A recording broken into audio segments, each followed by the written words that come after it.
I looked at Van Halen's picking, and he was doing stuff like, it seemed, I don't know how he does it, but he would make his pick go, a lot of movement in his picking, and he'd go very fast. He'd do this. I can't do it, but you know what I mean. He'd just go really fast like that. So I tried that, and it just didn't work. It wasn't working for me. So I slowed back down, and I started playing Malcolm Young rhythm guitar. Then a few years later, when I got into the more thrash metal, I noticed two sets of people. There was the James Hetfields, who would always have this great, this really good fast up and down picking, but he also was able to do stopping and starting with his pick. He could go.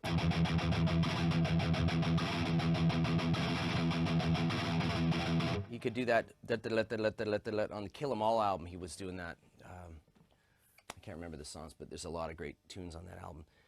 And it was more of a shuffle, like he was able to start and stop his picking. And then I listened to Slayer's Jeff Hanneman and Kerry King, and that changed things for me too, because the Slayer guys were doing this.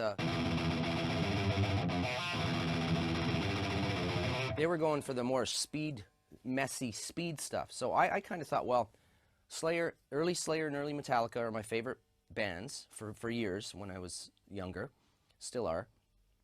And how could I do both? So I spent a year learning James Hetfield's picking, and then I spent another year learning Slayer's picking. And when I say a year, I actually mean 6, 7, 8 hours every day.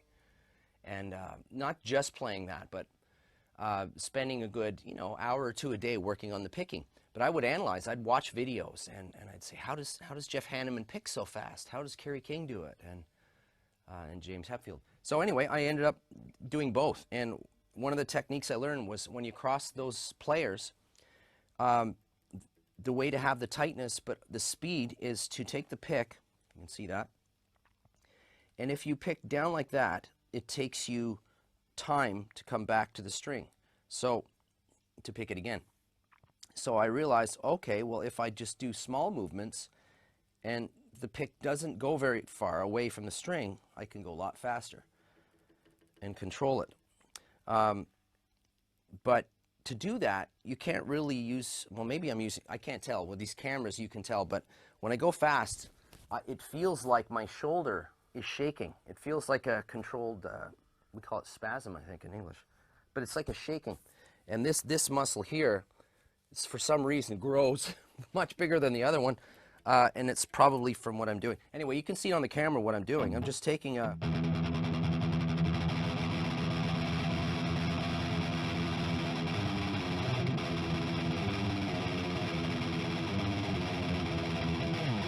Yeah, I don't know what I'm doing, but you can probably see it.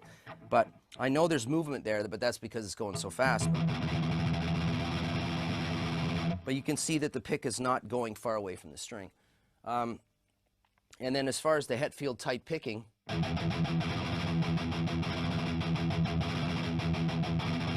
it's those fast parts, I'm just touching the strings again. But for the, I'm really hitting it, and that's what Hetfield does.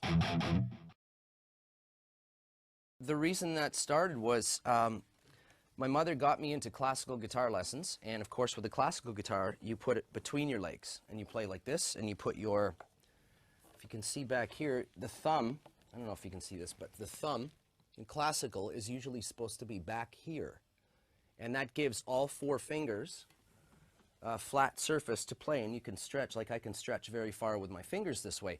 Most players will have their thumb up. A lot of rock players have their thumb up, and that's great. It works good for guitar players that do a lot of feel.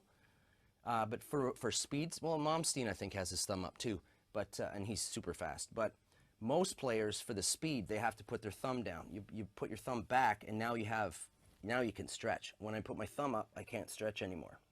See my fingers going this way.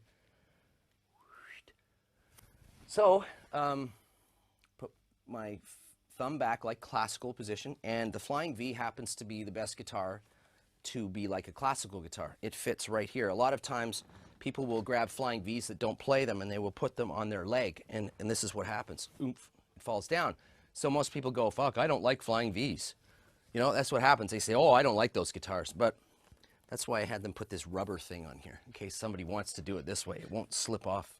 But for me, its classical position is there. So, ta-da! You can play some beautiful classical music.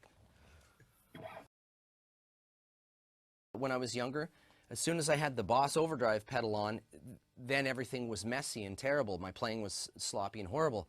So I had to figure out, how do I make the other strings stop ringing? So I always needed these kind of Les Paul style bridges where you've got the tailpiece in the bridge. I can never play with a Floyd Rose or any of those guitars, because my style is you have to be able to put this part of your hand down on the strings, and I have to be able to stop the other strings from ringing. So when I'm playing, I'm sometimes actually rolling this hand, and this part of my hand is stopping the strings from vibrating.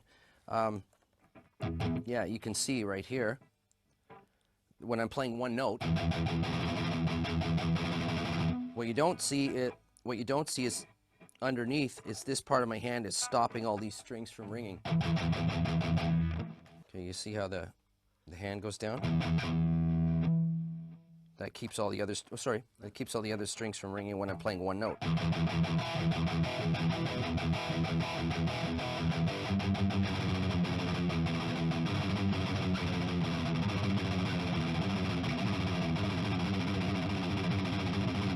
It's a combination of the palm muting, I guess they call it, and then when you can't mute all the strings, that's what your left hand would be for, is you can use your pinky finger or another part of your hand to mute it.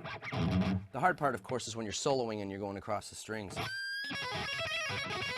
Different parts of my hand are lying on the string. I don't think about it, but I guess it's something it evolves and develops because you get sick and tired of the strings buzzing and making noises while you're playing. So somehow you put a part of your hand down on the string to stop it. So.